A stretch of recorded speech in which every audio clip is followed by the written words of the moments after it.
Hello and welcome to Xinhua Live. I'm Minting with Xinhua News Agency.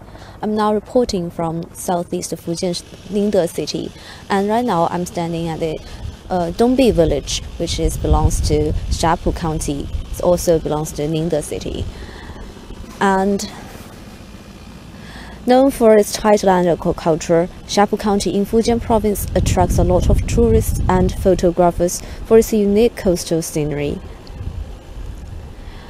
And the county has the longest coastline compared to other counties in Fujian, and the largest tideland in China. Here is Dongbi Village. The village is located in the Sansha town of Shapu County, with a total area of 1.73 square kilometers, and the sea area is 3.5 square kilometers. It has approximately 600 years of history. The total population of the village is 942. Considering there's not much land available for agricultural use in the village, most of the villagers take fishing, liver and cow planting as the main economic sources. Due to the pleasant seawater temperature and plenty of sunshine, the Dongbi tidelands are rich in kelp, liver, oyster and yellow crocus. Locals living along the beach mainly engage in marine culture. The bamboo poles, fish nets, and stone columns that are inserted in the tidelands are used to dry kelp, liver, oyster, and other marine products. As the sun rises and sets, the tide rises and falls.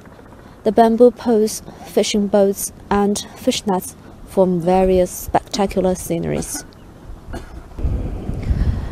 Apart from Dongbi Village, there are also some other villages in Shapu County where you can enjoy this kind of beautiful view. Those villages include Beiqi, Shatangli, Weijiang, Xiaohao, and Dong'an. As one of the main economic sources, the peak season for kelp harvest begins in May every year.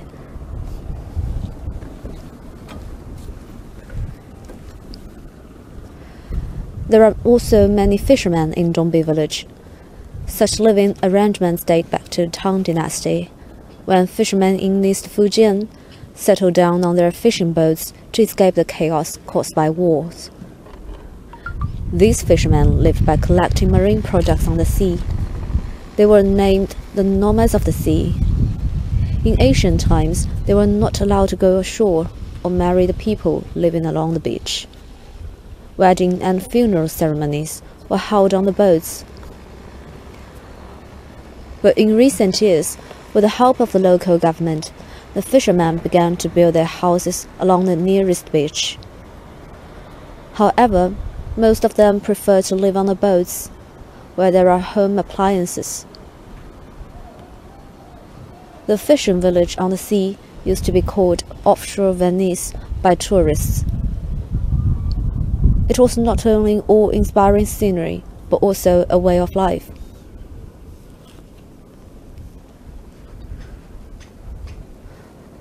While marveling at the natural beauty of the reserve, I was surprised by how polluted it was. Garbage landfill can be seen throughout the village. Household garbage and production materials were stacked on both sides of the road, which made the whole village look dirty and chaotic. The garbage was difficult to be shipped away, as collecting garbage and then shipping away for disposal was too costly, which deteriorated the environment.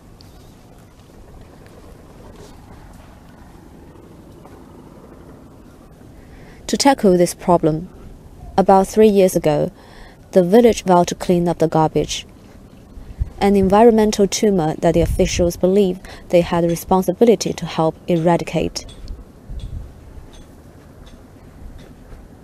Since then, a string of environmental restoration work has been carried out, including cleaning up the production materials stacked on both sides of the road, investing in planting trees on the road. Villagers are required to throw away rubbish at fixed times and places, while all the rubbish will be cleared and carted away twice a day, in a bid to keep the village clean and tidy. Moreover, the reconstruction of the villagers' houses and the dismantling of makeshift buildings along the road are also conducted by the government.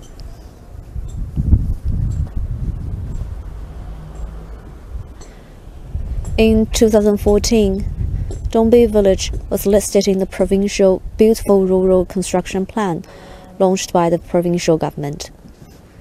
It will be constructed as a tourist attraction focusing on rural characteristics and oceanic scenery. According to the planning and design, the village will build several unique observatories, homes for photography enthusiasts, etc. In addition, the government began to renovate 165 houses in the village, in line with the One House, One Strategy initiative. So far, 130 houses have completed facade reconstruction, while another 21 houses have been rebuilt on an old foundations.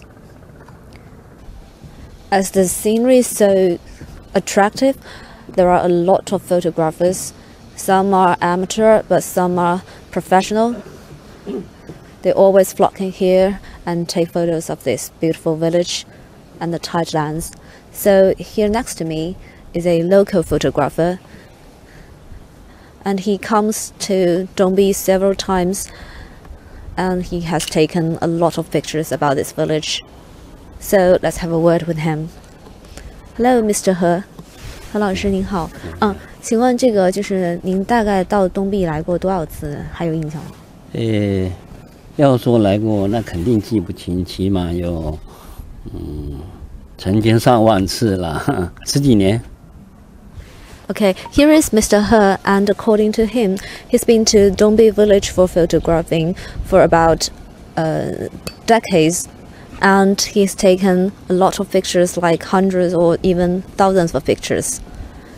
何老师，在你的这个眼中，这个东壁是个什么样的地方？您觉得为什么能够吸引这么多摄影家过来拍照呢？这里是一个海岸线，一个海湾，从近处到远处，岛屿、海岸，整个环绕风景非常优美。然后这里呢，主要就四季都能够拍。夏天它有火烧云，能够把这个滩涂跟大海呢染成那种水天一色的色彩。秋天有万亩紫菜场，那一步换景呢非常唯美。冬天呢，拍日出日落，那红彤的太阳，那就太美了。So Mr. He thinks the main view of this village is basically its mountainous area and connects to the beautiful tideland. And when the tide is out, those fishermen and those villagers, they always go to the sea and buy boats to plant nori's, kelp, and liver and other marine products.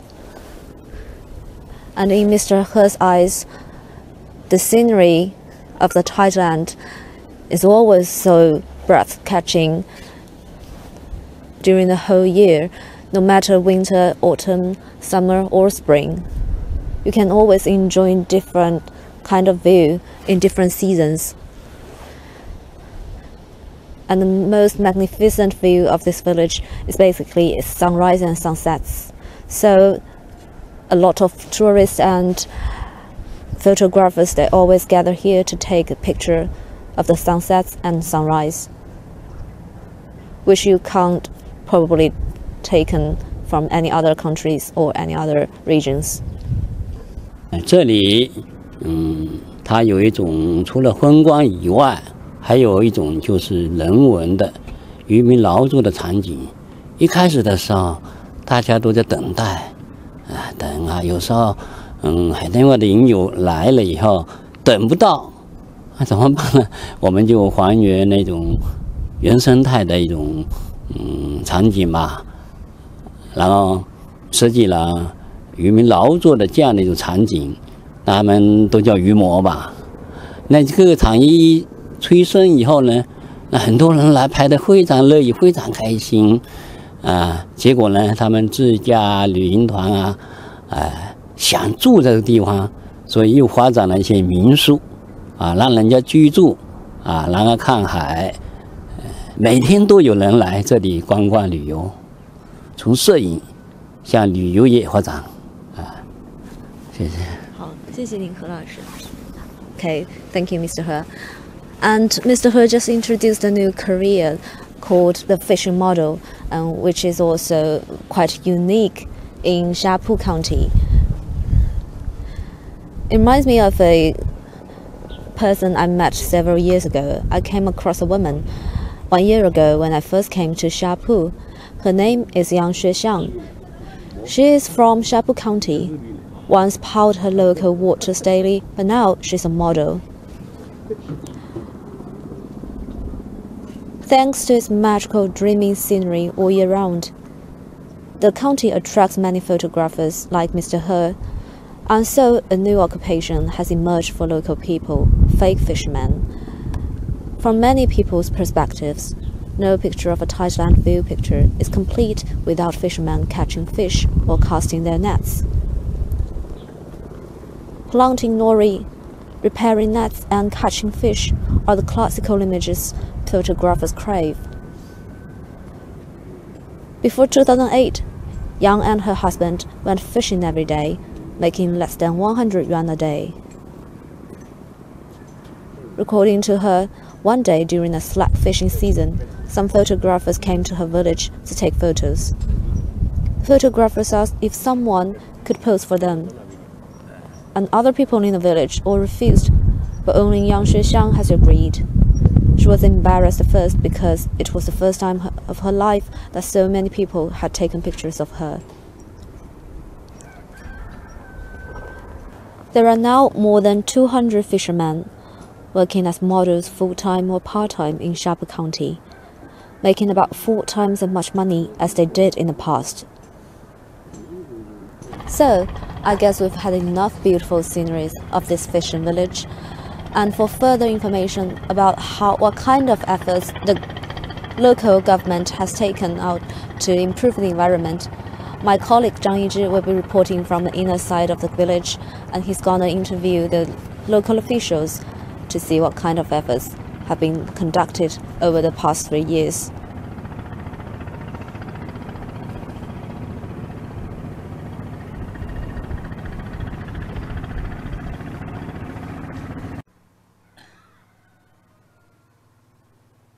Thank you, Stacy. I'm Zhang Yizhi. I'm also with Xinhua News Agency. Now I'm at the center of the Dongbi Village, the village hall. As we can see, the village does not only boast a very beautiful sea view, it also it is a beautiful scenic spot itself. So as we can see, we have very beautiful houses here. The houses are painted in different colors. We have orange colors, and some houses are painted in white. So the village itself is also very clean and tidy. Why does this marvelous change happen in this village? We are lucky to have our party chief, Mr. Lin Xinlai, here, and I'll talk with him and find out why this marvelous change happened in the past few years. 后面之后，我们县的领导也重视这个我们这个乡村，从14年就改进了，把这个我们的立面，有130几吨的立面，全部把它整治了。后面这个整治到路边，把它整治绿化掉，它情就自然而然就看见那么漂亮了。我们有定时保洁，专门雇2个保洁员，每天清理2次。早晨1次，下午1次，大家群都定时定位的放，把它的垃圾统统的倒在垃圾桶，他就用保洁员清理到我们山上一个中转站，中转站在中转站处理好，再运到县那个垃圾处理中心。现在这个群众的意识每个群众的意识都感觉到，要把这个乡村搞得更加美丽一点。So Mr. Lin just told me that in the past the villagers led a very hard life, and they have to work hard all day long, and they pay no attention to the garbage collection and garbage treatment. So in 2014, the village was listed as a pilot program of the provincial beautiful village construction.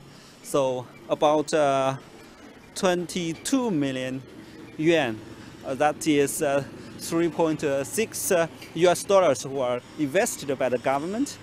So as we can see, the facade of over 100 houses was renovated, and the production materials and the kitchen waste was cleared away, and we can see no trash alongside the road, because the trash are dumped into the dustbins by the villagers, and the dustbins will be carted away twice a day. And as we can see, they have invested some money in planting trees, although it is not tall enough.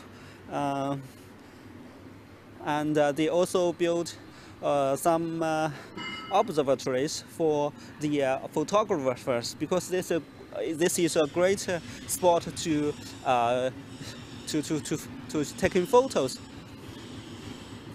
The village also hired two cleaners to clean the rubbish.